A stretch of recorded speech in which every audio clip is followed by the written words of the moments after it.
Muchísimas gracias a ustedes que nos acompañan semana a semana en estas entrevistas de 7 en 7 que hemos procurado desde la Federación Internacional para hablar de lo que ocurre en el mundo y sobre todo de lo que hace Fe de Alegría con estas fechas, con estos momentos y con la actuación del movimiento en los más de 22 países en los que hace presencia.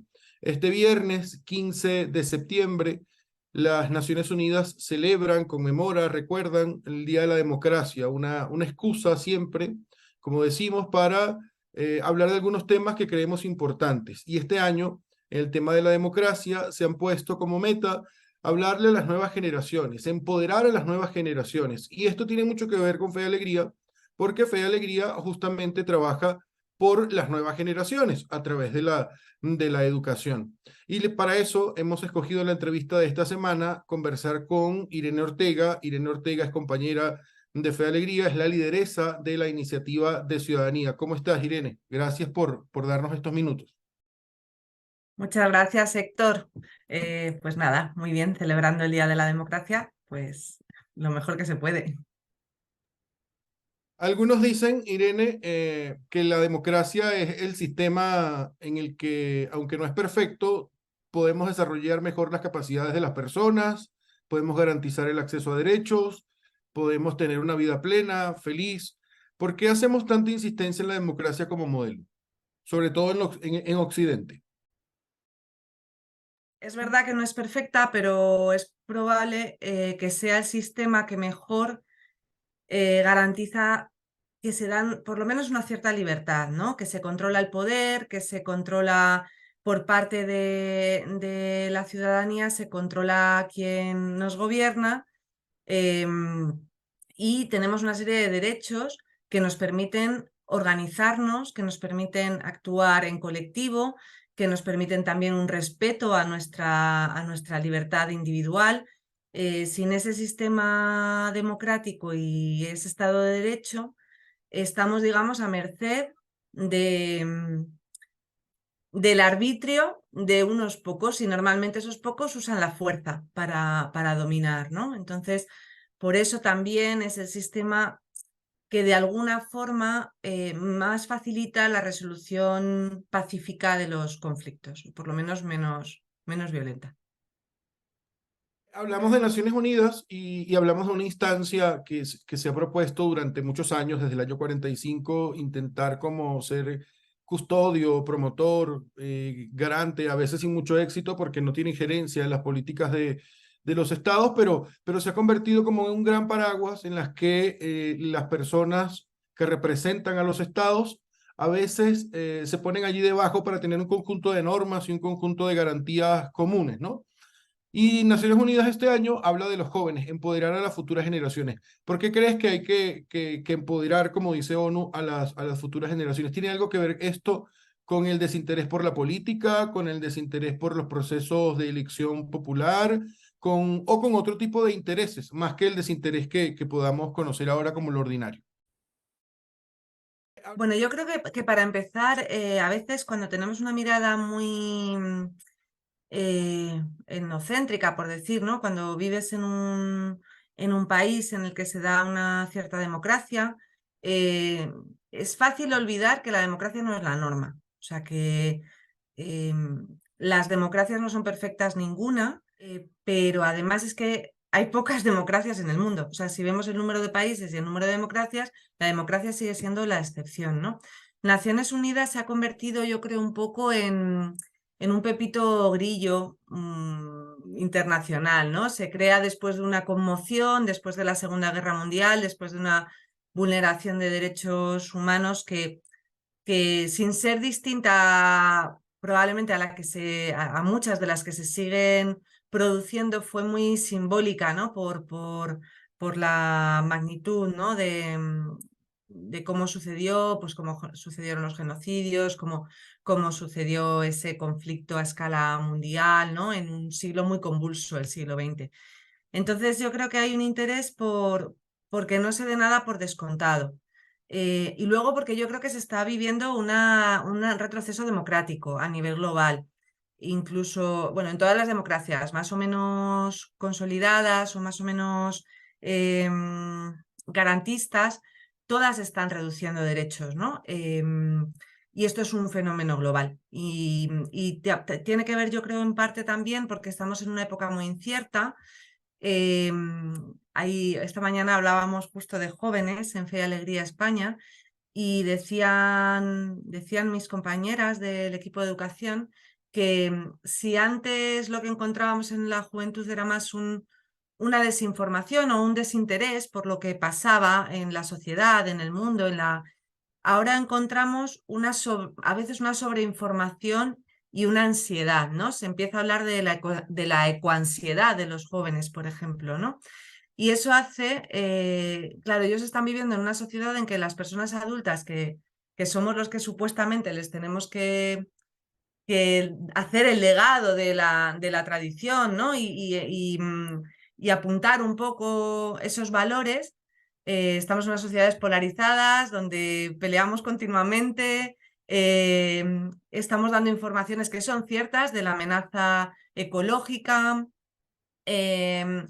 y eso genera mucha inseguridad a los adolescentes y a las adolescentes y a las juventudes. Y muchos y muchas están volviendo a opciones más seguras, y opciones pues más de ultraderecha, más conservadoras. Yo creo, y claro, esas tendencias de alguna manera dificultan pueden ser un obstáculo para la democracia en el largo plazo.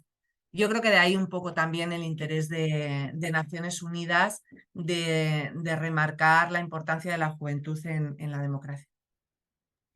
Estamos conversando con Irene Ortega. Irene es la lideresa de la iniciativa de ciudadanía del movimiento Fe y Alegría en el mundo, a través de la Federación Internacional. Irene, la apuesta de Fe y Alegría por el ejercicio pleno de la ciudadanía. Quizás puede ser una frase para un título, pero a veces se comprende poco. ¿Cuál es la apuesta de Fe y Alegría en términos de ciudadanía con los sectores en los que hace incidencia? Me refiero sobre todo a los sectores educativos, las comunidades educativas, las comunidades más vulnerables en el mundo, que es donde se ejercita esa misión de Fe y Alegría. Pues mira, justo me pillas terminando una reunión de la Iniciativa de Ciudadanía en este momento y estábamos diciendo algo que creo que responde bien a la pregunta, ¿no? No estábamos toda la iniciativa, estábamos España y Perú, que colideramos la iniciativa y comentábamos que para nosotros esa concepción de la ciudadanía, que efectivamente, y de una educación para la ciudadanía, que puede ser muy diversa, tiene que anclarse, tiene que enraizarse, tiene que nuclearse en lo que somos, en nuestra identidad de movimiento de educación popular, ¿no? Entonces, yo creo que hay que volver a esa raíz, ¿no? Y eso conecta mucho con la primera pregunta de por qué la democracia puede ser el sistema que mejor garantiza la libertad, ¿no? El crecimiento, el desarrollo de las personas, ¿no? Como personas, la humanidad. Y yo creo que esto que decía Freire, ¿no? Volver a Freire siempre es inspirador de, mm, de decir la propia palabra y escribir la propia historia, ¿no? Al final, nuestra educación tiene que servir para que las personas sean capaces de decir la propia palabra y escribir la propia historia personal y colectiva. Y eso cuando no hay una democracia es muy difícil, porque lo primero que te cortan es la capacidad de decir tu propia palabra, ¿no? Lo primero que hacen es silenciarte y lo primero que hacen es impedir que el colectivo se junte para escucharse y para decir la palabra común y escribir la historia común, ¿no? Y no por nada lo contrario a una democracia es una dictadura. Una dictadura es donde se hace aquello que uno dice que hay que hacer, aquello que dicta alguien, ¿no? No, es justo lo contrario a escribir la propia palabra a decir la propia palabra y escribir la propia historia es hacer lo que otro me dice que tengo que hacer y que la historia la escriban otros que ocupan el poder, ¿no? Ya para ir cerrando, Irene, Fe y Alegría es muy diversa. Fe y Alegría está en lugares absolutamente distintos. Por ejemplo, tiene una presencia importante en América Latina, pero cada día explora más territorios en África y en Asia, donde quizás los modos de relacionamiento cultural son diferentes. ¿Cuál crees que pueden ser los retos del movimiento cuando se habla de ciudadanía, cuando se habla del ejercicio pleno del derecho a decir y a contar, como tú dices, la propia historia? Bueno, esta es una opinión personal, ¿eh? Y no quiero yo hablar por otras culturas, ni por otros continentes, ni mucho menos. Pero escuchando también un poco cuando trabajamos con las compañeras, los compañeros de países africanos, que son los que primero, no tanto en la iniciativa de ciudadanía, pero sí en la de juventudes, sí están involucrándose, tanto Chad como Congo.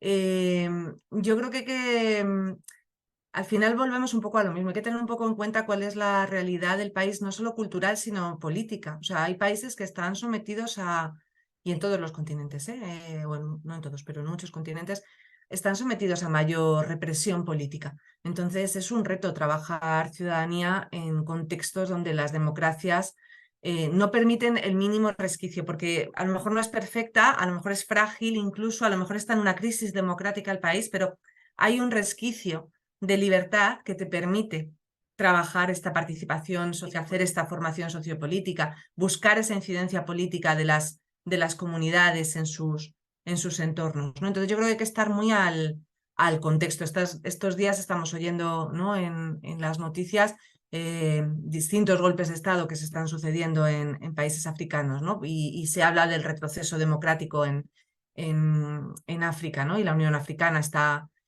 muy preocupada por esta situación, ¿no? Y de hecho ha participado en este G20, ¿no? Por esa inquietud. Entonces, bueno, yo creo que tenemos que ir acompañándonos en los procesos y en los contextos, y sobre todo que es que, vuelvo a lo de antes, es que cada comunidad y cada persona diga su propia palabra y escriba su propia historia, con lo cual tendrán que ser en cada contexto donde, dentro de ese paraguas común que nos une, que es la educación popular, ¿no? Cada contexto tiene que responder a esa pregunta, ¿no? ¿Qué es construir ciudadanía para mí? ¿Qué es la ciudadanía para mí, ¿no?